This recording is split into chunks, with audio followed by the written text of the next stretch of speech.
Hi, friends. This is Donniel Hartman and Yossi Klein Halevi. And this is, for heaven's sake, podcast from the Shalom Hartman Institute. And this is Israel at War, day 374. And the title, the theme that we picked for today is Victory, ? And in many ways, our issue is, when do you declare victory? Or when do you know when to stop? When is it total victory? When is it a Dayenu victory? This is enough victory. I felt the roller coaster. I don't know if you did, Yossi. I felt it very much over the last number of weeks.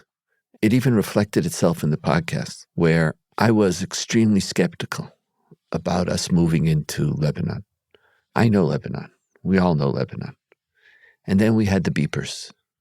And initially I was angry at the beepers, because I thought the beepers were going to push us into something that we shouldn't be in, and that there's no way out.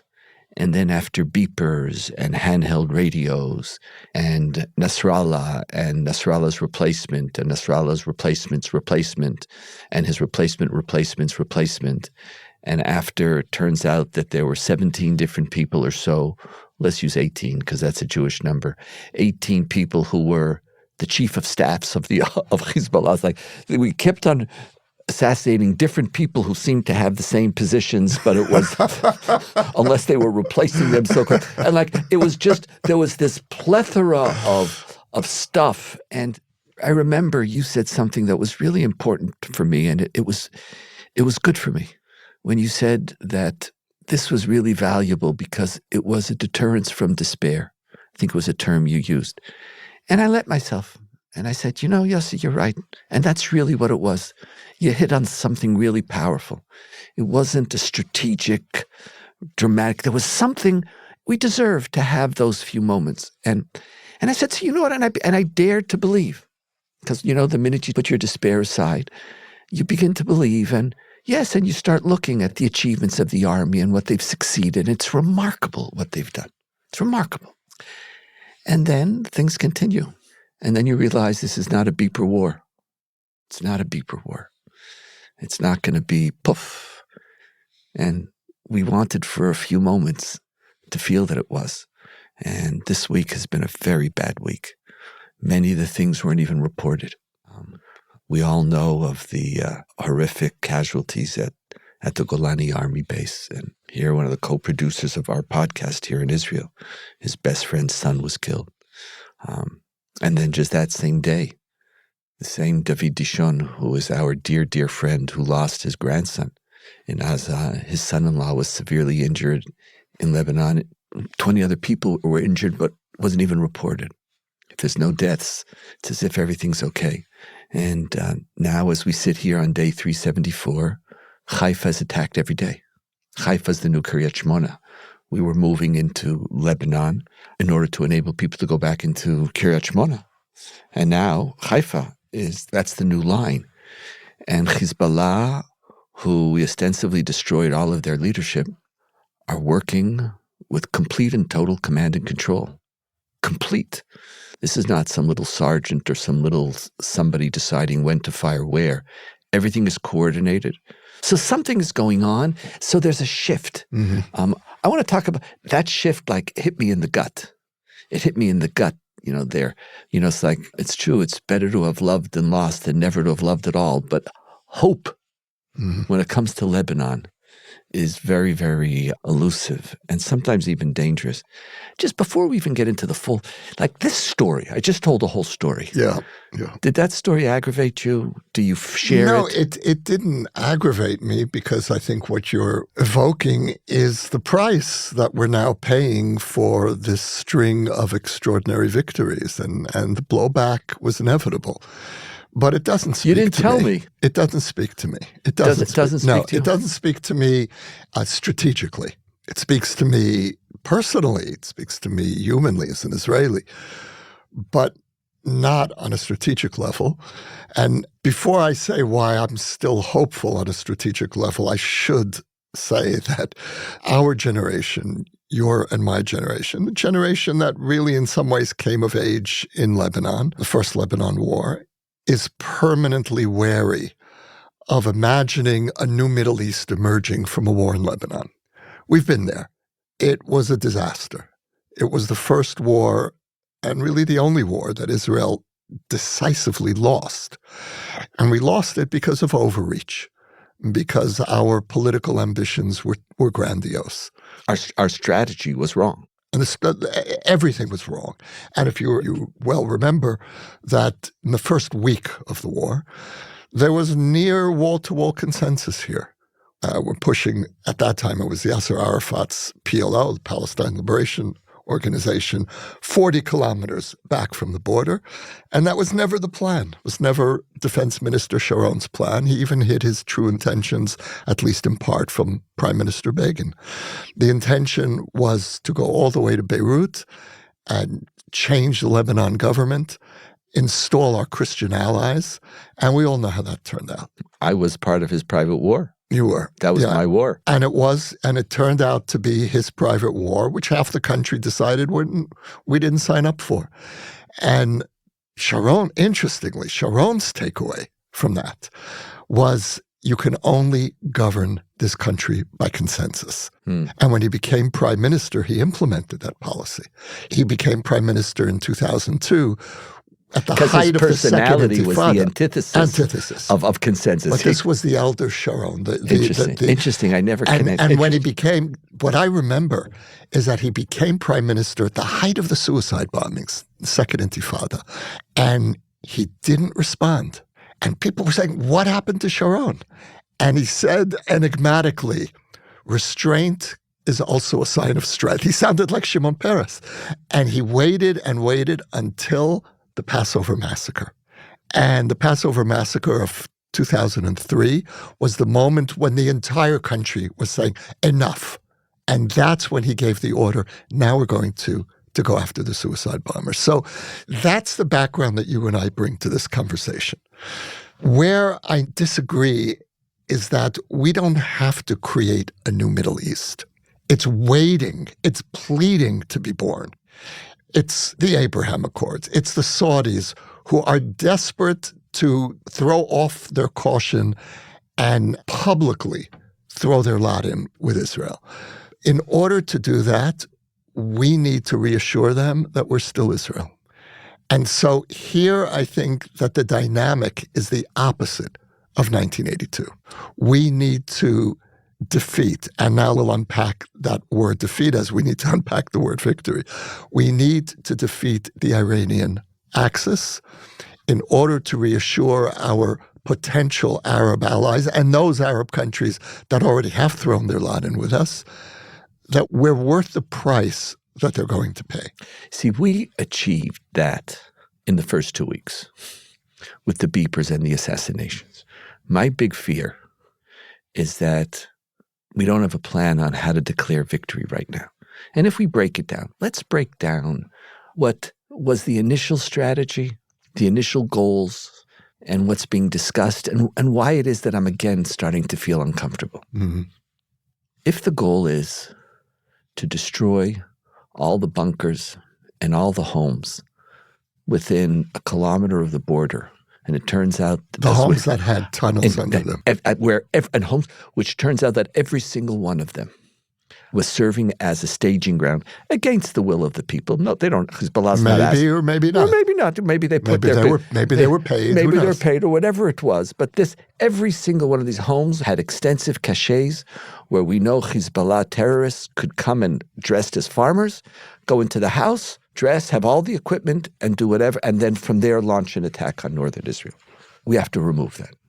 That goal at Israel, and we see, they're not telling us a lot of what they're doing, but that they're telling us. And we see across the whole, from the east to the west, this job is being done with great skill, but also at great price. If that's the goal of the war, I got it.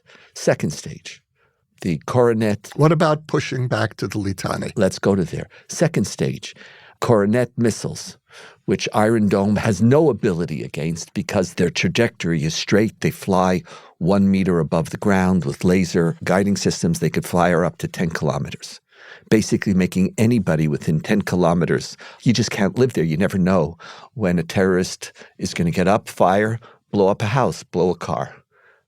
Great. Clear out up to the Litani. Try. 20 kilometers roughly. 10 kilometers. Up to Litani.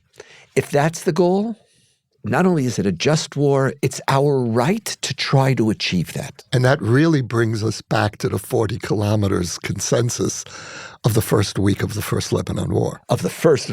Yeah. But so let's say we don't do 40 kilometers. Let's say 10 kilometers. Let's talk about UN Resolution 1701, which basically says that.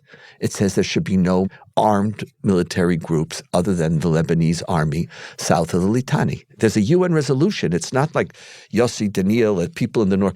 But the UN is, when soldiers from Fiji and Ireland are enforcing it, it means we see.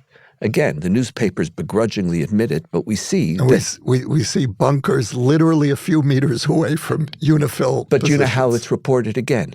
There's always the word alleged. There's not a word that I hate anymore more than alleged. Because, 1 second, the report, you see it. Like, they take them to the bunker. They put them downstairs. You see what's there. And you say, look, over there, you see that? That's a UNIFIL position. So here it is. There's a bunker. There's a UNIFIL position. There's arms. There's everything. But you have to say alleged. So because there's no facts.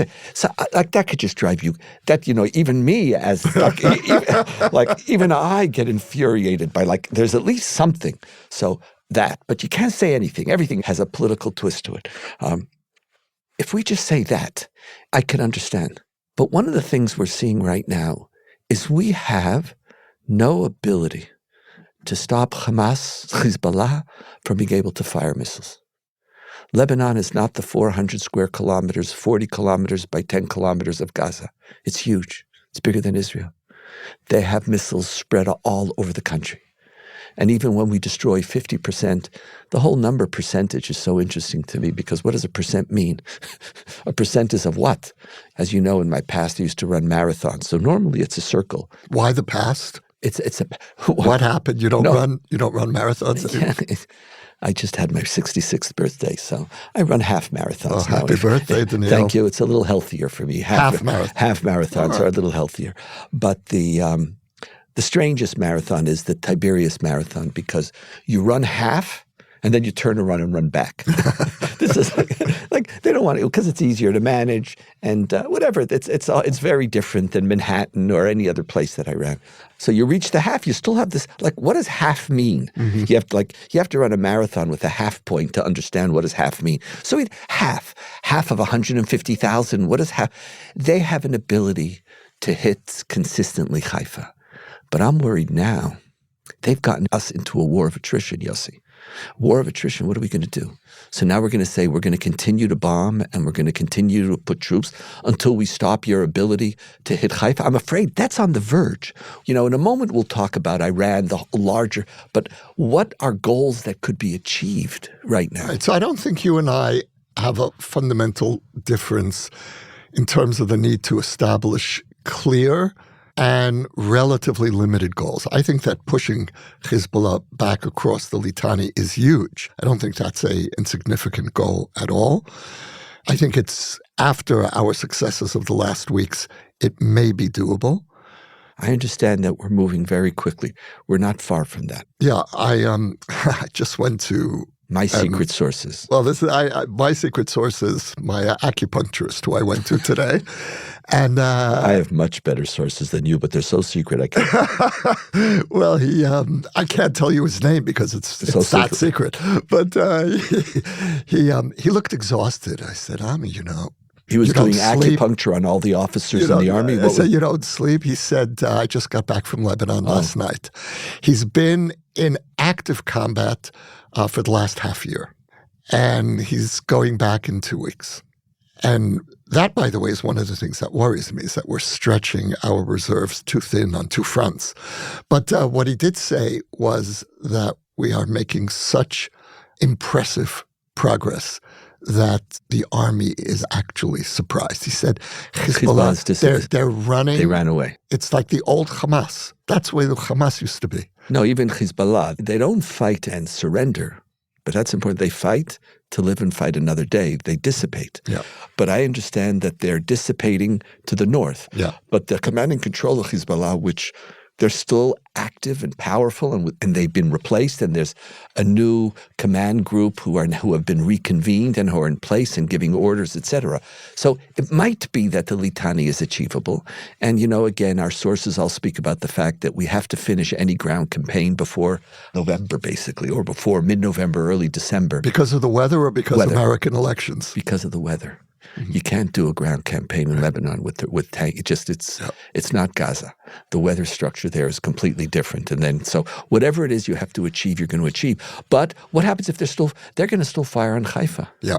And they're firing on Haifa. Now we know that they're firing on Haifa is emboldening Sinwar and Gaza. He's not even talking about any hostage release. He's as happy as could be. Yeah. He now has... this is what he wants. He has a war of attrition. Yeah. Today, again, there was another terrorist attack.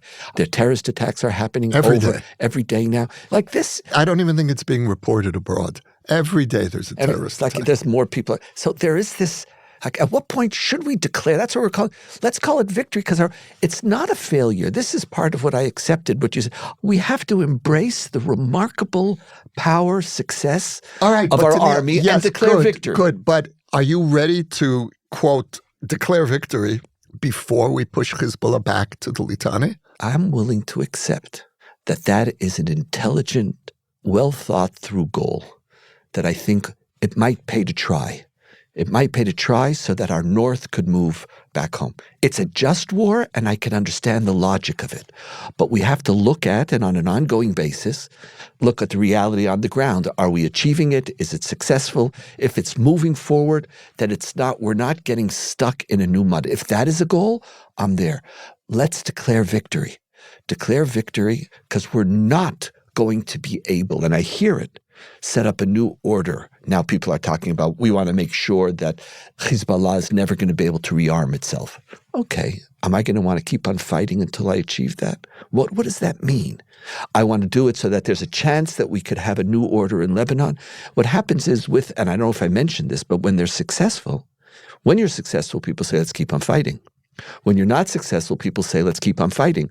When do you declare victory? So the problem that I have, Donniel, is that the conversation on all sides about Lebanon is an old conversation. We've been there many times before in Lebanon, and it misses, from my point of view, the main strategic goal, which is, to use a favorite Israeli phrase, to neutralize Iran's nuclear capabilities. If we end this war on all fronts, with Iran firmly planted on the nuclear threshold, able in a matter of weeks to create a bomb, and if, God forbid, Iran emerges from this war as a nuclear power, then forget our peace agreements with the Arab world. Iran is now the new regional threat, and all those countries that are looking toward Israel today to protect them from Iran will realize that they need to accommodate. They need to make a deal with Iran. And we will lose our historic opportunity for a new Middle East. And that's one piece of it. But the truth is, for me, the primary consideration is this country exists in part to ensure that the Jewish people are never under existential threat again. If this regime has a nuclear weapon, we are under permanent existential threat. And I'm haunted by a clock.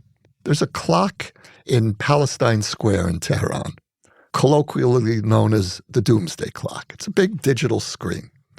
And it's keeping track of how many days are left to January 1st, 2040, which is when the Supreme Leader Khamenei said in 2015 that Israel will be destroyed. So he gave Israel 25 years, and that clock is keeping time. If Iran goes nuclear, that clock suddenly becomes more than just a metaphor. Yossi, I've changed over the years. On this, I have not changed. No, I've changed over the years after listening to you about this, because when you first started to talk about it, I couldn't relate. It's just, it didn't even emotionally relate to me at all. I didn't think about it. I didn't worry about it. I'm still not sure that the deal that Obama signed wasn't better, but I'll leave that aside. I'm not going to. We're not I'm not even going to argue because I don't even know it. I don't even have an opinion on it. I don't believe that it was by definition worse than stepping away from it. I'm just leaving it as an unknown.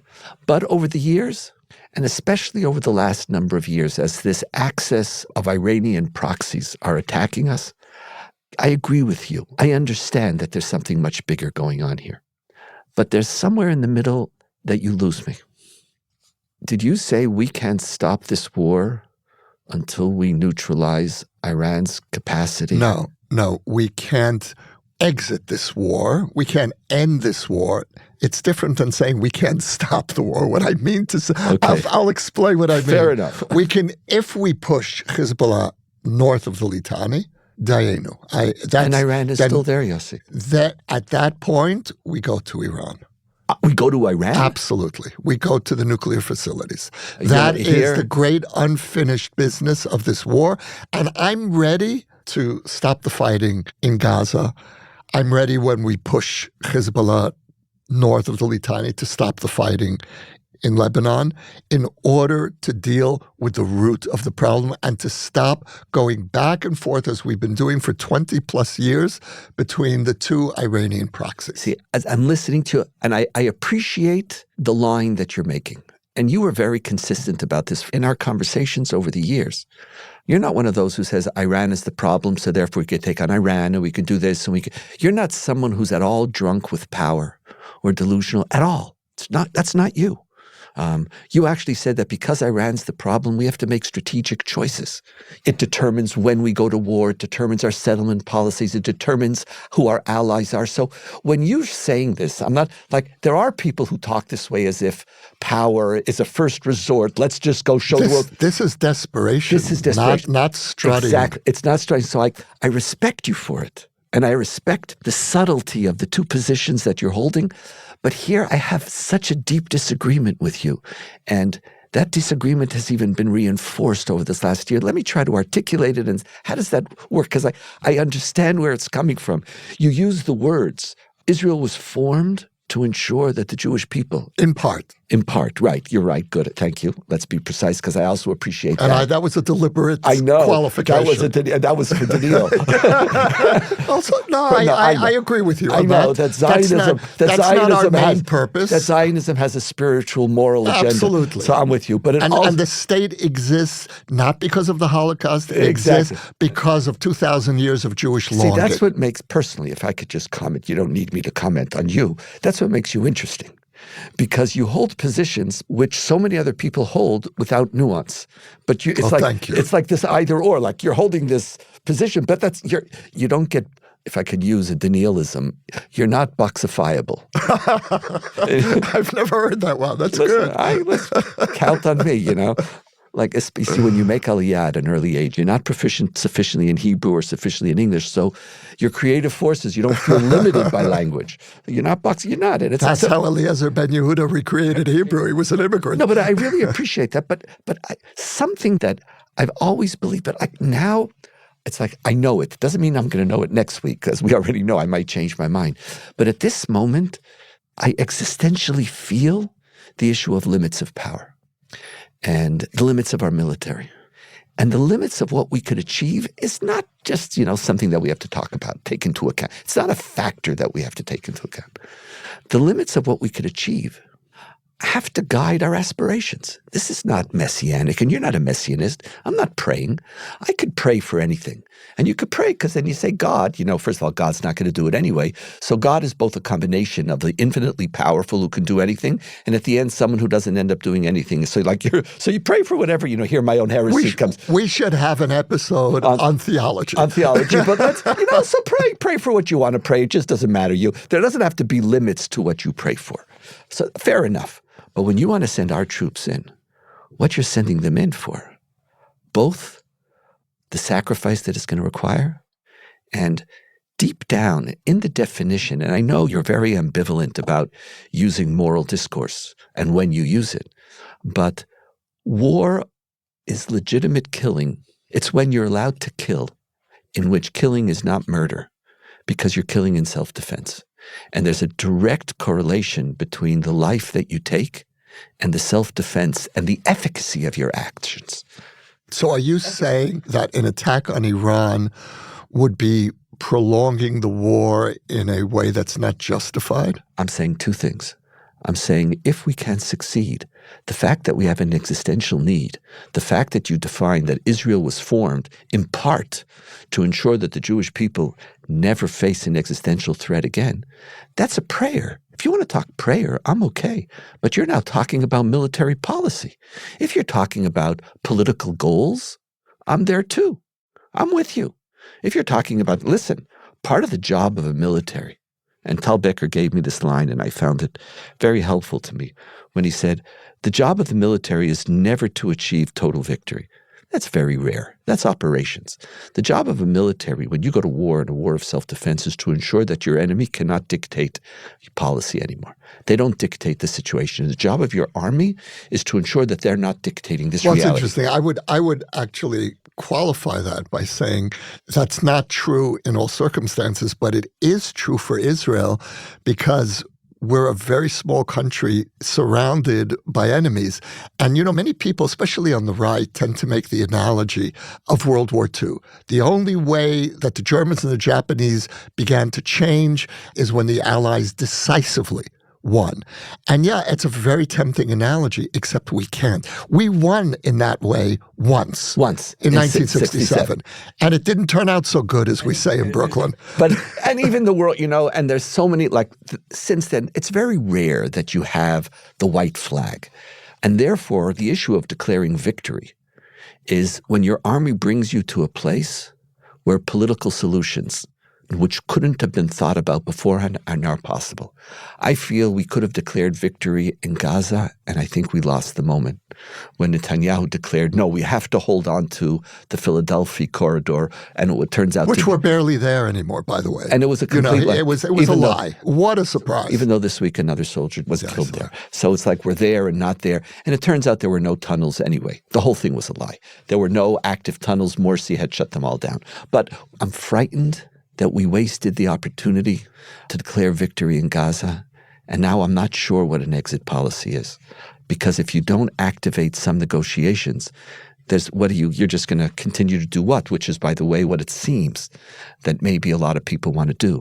But now we're talking about Lebanon. When do we declare victory? And when you put Iran, what we could achieve, not only morally, but also part of what Israel is about is not, when we say that the Jewish people should never face an existential threat, that's not a policy, Yossi. That's a prayer. That's an aspiration. That's something you want to work for. That's not something you achieve. So when Jews are in danger in Entebbe, we have an operation. But we now have 101 hostages who are an existential threat. Israel can solve all of the problems. I'm with you about the need. But where does what we could achieve factor into real-life policy? Okay, you're right. Donniel, you're right about the fact that there is no way the state of Israel can hermetically protect the Jewish people from existential threat. But there are specific threats to which there are answers. How do you know? And listen, if there are, after 25 years of Israel planning for this moment, if we don't have good answers, then I have nothing to say. Oh, so that's what I recommend? Not in general. but my assumption is, no, Donniel, my assumption is when the head of the Air Force, successively, every head of the Air Force in the last year said, if we get the order to take out the nuclear facilities, we will be able to fulfill it. Is that bravado? Yossi, when I hear that. I don't, Donniel, I don't know. Enough. Neither of us know. Fair enough. Let's quote another Tal Beckerism who says, anybody who talks about Iran doesn't know, and those who know don't talk. Fair enough. But I don't have to be a great military strategist to know that engaging directly with Iran and trying to destroy Iranian nuclear weapons from, 1,500 kilometers away, even if, as we all know, we're planning on using Azerbaijani bases to make. You've just blown our cover. I know. I just if I did, we're using that. Great, no problem. But you don't use Azerbaijan for a little operation because then Iran's going to attack. But still, we know that as we've been having for 20 years, they've been as we're planning to bomb. Listen, they're digging. Donniel, you're right. It's a terrible option. Anybody who What's the alternative? Are you ready to live with a nuclear Iran? What do you mean? What's the alternative? Are you ready to live with a nuclear Iran? That's what it is. I'll have to live with it. If there's a problem that I can't solve, what am I supposed to do? I'm supposed to engage in a war that I know is futile? What if we can solve it? Okay. Neither of us know. Okay, what if we can? So let's resolve this as you and I, because we're now going to do If we can't solve it, we can't solve it. If we can solve it and we don't, but what happens then we're betraying our purpose. Fair enough. But I just want a humility that I don't trust that Israel has. See, on this issue, it's not bravado, Donniel. I don't know. On this issue, it's desperation. It's desperation. Fair enough, but not bravado. I'm with you. Now, you can say you don't trust desperation. Desperation is not bravado. I accept. Let's look at desperation. Fair. I'm desperate on this issue. Fair. So you know what? You're finding a colleague who has bravado, and you're solving your desperation. You're talking about Netanyahu. No, whatever, any Air Force person who said whatever they said, it's like, it's not beepers. It's true we have great abilities. I believe there are problems in the world that it's not Israel's to carry. And it's true.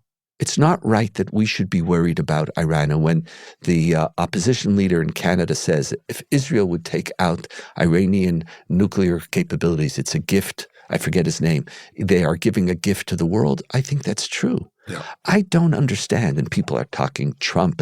Why didn't Trump? Mr. blah, blah, blah, Israelis, the minute I'm in power, I'm going to bomb. Really? Where were you? You had 4 years. You didn't do a peep. Let's get real here. Somewhere along the line, Israel, I want B-1s. I want squadrons of B-1s, not Israel's 20 bunker, we got 50 bunker busters. I want someone who has 1,000 bunker busters. I want someone who seriously has capacity. And you would then sign on to that? Absolutely. I believe, let me be clear. So you feel we don't have Here I have changed. The weapon. Here you've changed me.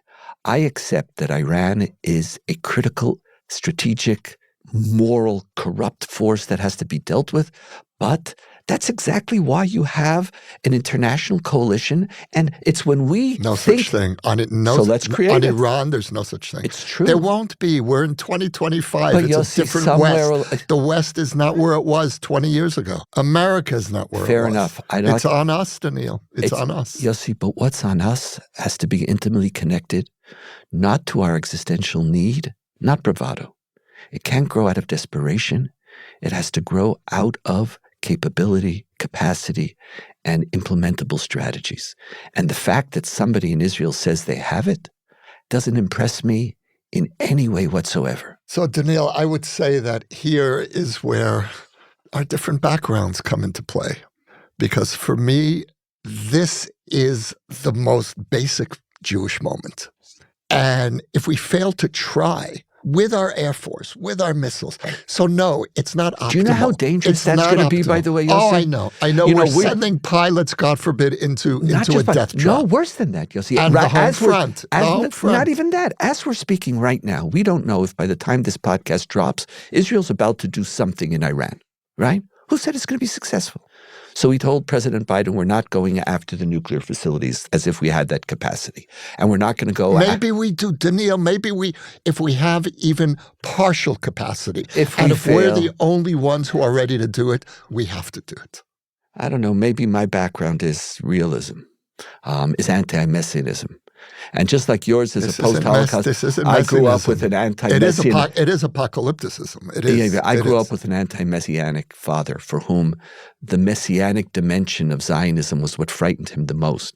And the covenantal moment was embracing reality. Just like you were embracing modernity, you embrace reality. I think that we need to embrace reality. And whatever that means, I don't get to determine reality. The Jewish people have faced impossible realities. I wish you're right. If we have the ability, I would rather that instead of spending 20 years trying to build a capacity that I know we don't have, we seriously ask ourselves, what does it mean politically for us to build coalitions and to work together with the United States and others and Saudi Arabia, build that Sunni coalition so that we could create something that's possible. Right now, we can't even fly because of the war. We're not even allowed to fly over Saudi Arabia right now. So what is it that we work for? You're right. You're right. And that's a long-term goal. Right now, Iran is reportedly within weeks away of Do you know how nuclear long they've been capacity. weeks away of? So it's months. Let's say it's months. No, it's weeks. It's a day. They have it. All right. Assume they already have the capacity. So this is, for me, I appreciate a that. seminal moment. This, I would say it even more strongly. This is our generation's great test for its seriousness on Jewish survival. This is the issue. Or maybe we're at a moment when there's a wake-up call of reality. But our conversation is about the wake-up call with Iran, and I hear you. I don't know. As you said, you don't know and I don't know. I wish you're right, and if it is something that's so achievable, it's one thing, but I have great doubts. But part of what reality this moment is also about is not the big war, but it's the smaller wars. And we are now in a war of attrition on two fronts, at least two. We're leaving the Houthis aside for a moment. Can't forget the Houthis. And to declare victory is almost critical to achieve victory. You don't achieve victory if you don't declare victory. And when you keep on fighting one more bridge, and every time you capture a bridge, it's like your appetite is increased. And then you reach the bridge too far. And then victory becomes elusive. And that's when defeat arrives. We have to have a theory about what victory is. And I think that victory has to be connected to Dayenu. What's enough? What's enough? Ay, Yossi. I feel like today we have to finish with an oy. I'm feeling oy about Israel. Yeah. Israel's about to do something in Iran, and I so much hope that everybody will be okay. You know, like we've gotten used to pilots flying and it's simple. You know, my brother-in-law didn't come home. Flying to Iran is not like fighting in Lebanon and Gaza where you're not fighting anyway. He didn't come home from Lebanon. He didn't come home because it was Sam. Like, I just so much pray that our people will be okay. And it's very difficult times, a lot to think about. This is for heaven's sake. It sure is. Israel, maybe that's a title that fits for you. It fits a little less for me. Israel at War, day 374. Be well. You can now sponsor an episode of For Heaven's Sake, Israel at War. The link to donate can be found in the show notes or at shalomhartman.org/For Heaven's Sake. We will acknowledge your gift on a future episode. For more ideas from the Shalom Hartman Institute about what's unfolding right now, sign up for our newsletter in the show notes or visit shalomhartman.org/Israel at War.